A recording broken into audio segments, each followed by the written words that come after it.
Selama 17 tahun, polisi dan masyarakat percaya bahwa Mike Williams tewas dimakan aligator. Faktanya, dia dieksekusi dari jarak dekat oleh sahabat dekatnya sendiri. Sementara istrinya menunggu di rumah untuk mengeklaim asuransi jiwa bernilai jutaan dolar. Kalau kalian nonton video ini sampai habis, cara pandang kalian untuk melihat orang yang paling kalian percayai di hidup kalian tidak akan pernah sama lagi. Halo, saya Gio, lulusan psikologi, dan mari kita buka black box-nya. Kita mulai dari tahun 2000 di Florida. Mike Williams adalah penilai properti berusia 31 tahun yang sangat sukses. Dia bekerja 15 jam sehari untuk menghidupi istri dan anak perempuannya. Hidupnya terlihat sangat stabil dan mapan. Tapi di balik pintu rumah itu, istrinya yang bernama Dennis menyembunyikan sebuah rahasia. Dennis menjalin hubungan gelap dengan sahabat dekat Mike sendiri, seorang agen asuransi bernama Brian Winchester. Masalahnya, Dennis tumbuh di lingkungan yang melihat perceraian sebagai aib sosial yang tidak bisa dimaafkan. Ya benar sih, perceraian kayaknya sebuah aib juga. Iya nggak sih? Nah, Dennis dan Brian ingin hidup bersama. Tapi di satu sisi, Dennis menolak stigma perceraian. Jadi, mereka berdua merancang jalan keluar lain. Mereka memutuskan untuk menjadikan Dennis seorang janda. Masyarakat selalu memberikan simpati kepada seorang janda. Iya kan? Tapi mulai agak aneh sih di sini. Lalu, bagaimana mereka menyiapkan skenario ini tanpa menimbulkan kecurigaan? 6 bulan sebelum hari kejadiannya, Brian datang menyodorkan polis asuransi jiwa senilai 1 juta dolar kepada Mike. Mike tentu langsung menandatangani dokumen tersebut tanpa keraguan, karena yang berdiri di depannya adalah agen asuransi sekaligus sahabat dekatnya sendiri. Pelaku secara sadar memanipulasi kepedulian masa depan untuk mengeksploitasi kepercayaan korban sebelum mengeksekusinya. Nah, sekarang polis asuransi sudah aktif. Total harga nyawa Mike senilai 1,75 juta dolar. Kurang lebih di tahun 2000 senilai 16 M lebih. Ini gede banget. Brian dan Dennis tinggal menunggu momen yang tepat. Dan momen itu tiba di musim dingin di bulan Desember, di tengah perairan gelap Danau Seminole. Pada pagi buta tanggal 16 Desember tahun 2000, rencananya dieksekusi. Brian mengajak Mike berburu bebek di Danau Seminole. Ini adalah rencana yang dirancang untuk terlihat murni sebagai act of God, sebuah kecelakaan alam yang tragis. Dalam klaim asuransi, kematian akibat kecelakaan alam tidak akan memicu penyelidikan kriminal yang panjang. Cuaca hari itu sangat ekstrim, suhu anjlok drastis, dan air danau turun hingga menyentuh angka 7 derajat Celcius. Sangat dingin. Di area parkir perahu yang sepi, Brian menjalankan manipulasi terakhirnya. Perlu kalian ketahui bahwa Mike adalah pemburu berpengalaman. Protokol keselamatannya sangat ketat. Dia tidak akan memakai waders sebelum dia di lokasi berburu. Karena jika kalian jatuh ke dalam air memakai baju waders, air akan masuk ke dalam celana itu dan menyeret tubuh kalian masuk ke dalam air seperti jangkar besi. Tapi hari itu, di tempat parkir, Brian berhasil membujuk Mike. Kurang lebih dia bilang kayak gini, "Pakai wadersmu sekarang aja, Mike." Lalu tambah Brian dengan santai saat mereka sedang memuat barang. "Di luar dingin sekali hari ini." Jawab Mike dengan santai. "Ya, biasanya aku pakai nanti di lokasi aja." Lalu Brian membalas, "Anginnya kencang di tengah danau. Lebih hangat kalau kau pakai dari sini." Sayangnya, Mike menuruti saran itu. Dia melanggar aturan keselamatan sendiri karena dia tidak melihat adanya ancaman. Pelaku menggunakan kedekatan personal dan perhatian palsu untuk menyerang mekanisme pertahanan korban sebelum mengakhiri hidupnya. Sahabat sendiri ya. Mereka mengendarai perahu ke tengah danau yang gelap. Saat perahu melambat di dekat sekumpulan akar pohon tua, Brian melancarkan serangan pertamanya. Dia berdiri, lalu mendorong Mike dengan kasar keluar perahu.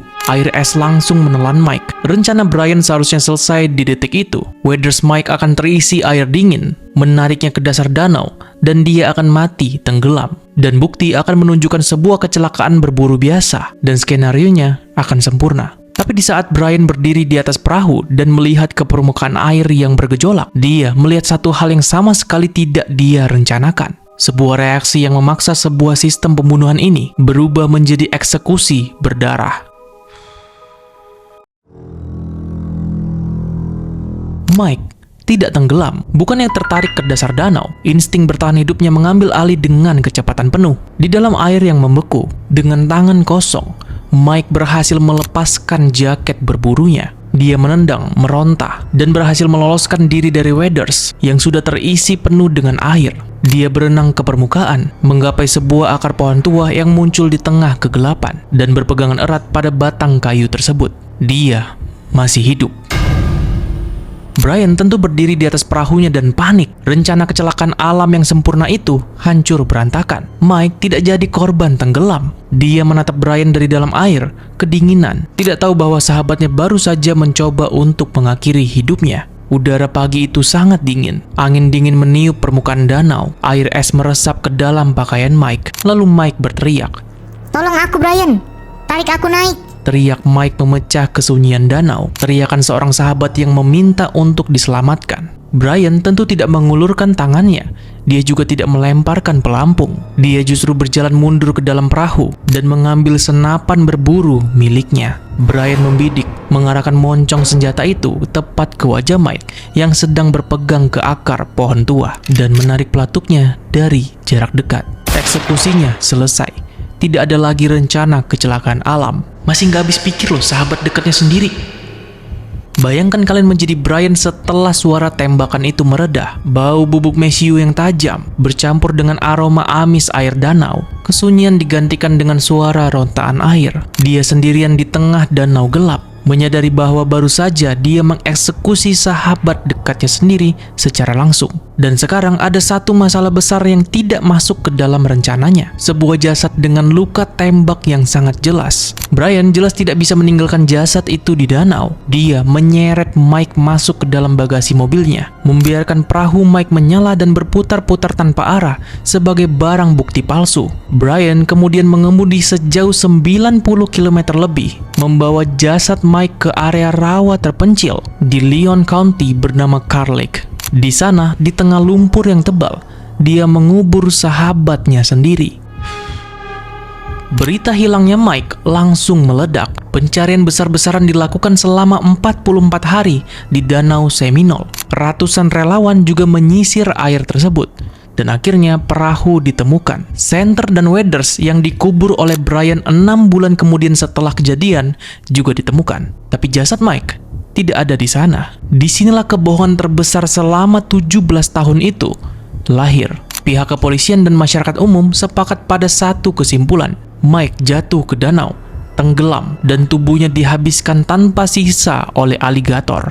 Brian sakit banget sih. Udah bikin alibi bahwa Mike itu berburu sendirian, terus ngubur jasadnya di rawa berlumpur, dan masih kepikiran buat ngubur pakaian Mike 6 bulan setelah kejadian supaya skenario dimakan aligatornya dipercaya.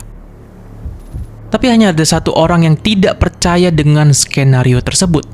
Ibunya Mike, Charlie Williams. Charlie menemukan pakar herpetolog yang membuktikan bahwa aligator tidak mencari mangsa di musim dingin, apalagi saat suhu air menyentuh 7 derajat Celcius. Katanya aligator mengalami masa tidak aktif. Bahkan pun jika ada serangan, pasti ada sisa tubuh ataupun barang yang tertinggal. Tapi suara Charlie diabaikan. Ratusan suratnya kepada gubernur tidak pernah dibalas. Sementara itu Dennis dengan bukti center dan waders palsu itu sukses meyakini hakim untuk mendeklarasikan Mike meninggal secara legal, dan dia mengantongi uang asuransi jiwa sebesar 1,75 juta dolar. Wah, istrinya sudah selingkuh sama sahabatnya sendiri, terus sekarang dapat uang asuransi jiwa dari suaminya. 5 tahun setelah menembak sahabatnya, Brian resmi menikahi Dennis. Brian memindahkan barang-barangnya ke rumah Mike dan dia tidur di ranjang Mike. Dia hidup nyaman dari uang asuransi jiwa atas kematian sahabatnya yang dia eksekusi sendiri. Kejahatannya sangat rapi sampai membuat sistem penegak hukum lumpuh. Dan pada akhirnya polisi menutup kasus tersebut. Tapi sebuah konspirasi selalu memiliki sebuah kelemahan fatal. Para pembohong pada akhirnya tidak akan pernah bisa saling mempercayai. Pada tahun 2016, pernikahan mereka hancur. Mereka berada di ambang perceraian. Brian panik. Dia tahu bahwa Dennis memegang rahasia yang bisa memenjarakannya kapan saja. Dalam keputusasaan, Brian bersembunyi di kursi belakang mobil Dennis dan menodongkan senjata ke arah istrinya. Kok bisa gini ya? Dennis berhasil melarikan diri dan melaporkan hal tersebut kepada polisi. Brian ditangkap hari itu juga atas tuduhan penculikan. Menghadapi ancaman penjara seumur hidup karena penculikan bersenjata, Brian menawarkan sebuah kesepakatan taktis kepada jaksa. Dia bersiap bersaksi melawan Dennis dan menunjukkan lokasi jasad Mike sebenarnya. Syaratnya, dia menuntut kekebalan hukum dari segala dakwaan pembunuhan yang pernah dia lakukan. Dan jaksa menyetujuinya. Jasad Mike akhirnya diangkat dari kedalaman lumpur Car Lake. Saat diangkat, dia masih mengenakan sarung tangan musim dingin. Di salah satu jari manisnya, masih ada cincin kawinnya yang terpakai. Bukti forensik pada tengkorak secara sah mengonfirmasi adanya tembakan jarak dekat. Fakta sudah terang benderang di atas meja. Tapi perhatikan bagaimana realita peradilan bekerja pada akhirnya. Brian Winchester dijatuhi hukuman 20 tahun penjara, murni untuk kasus penculikan. Dia mendapatkan kekebalan hukum dan bebas dari dakwaan pembunuhan berencana. Dennis juga awalnya dihukum penjara seumur hidup, tapi pengadilan banding membatalkan putusan itu karena masalah teknis pembuktian eksekusi fisik. Hari ini, Dennis menjalankan hukuman 30 tahun penjara atas kejahatan konspirasi. Dan ini kira-kira yang Dennis katakan di pengadilan saat sidang putusan. Saya tidak pernah menginginkan siapapun dibunuh. Saya hanya bersalah atas sebuah kegagalan moral yang besar. Itu saja. Plot twist paling gila dalam kasus ini bukanlah pengkhianatan itu sendiri. Secara hukum tidak ada satupun dari kedua orang ini yang menjalani hukuman atas dakwaan spesifik membunuh Mike Williams. Sang eksekutor membeli kebebasannya dari pasal pembunuhan dengan cara menjual jasad korban yang dia kubur sendiri. Jadi pertanyaannya, kalau Mike aja bisa dihabisi oleh sahabat dia sendiri, bagaimana dengan sahabat kalian? Apakah kalian kenal dengan sangat jelas dengan sahabat kalian? Tulis di kolom komentar. Saya Gio dan selamat kepada kalian yang sudah menonton Black Box sampai akhir. Tetap kritis, tetap waras, like dan subscribe video ini dan itu akan membuat saya sangat senang. Bye-bye.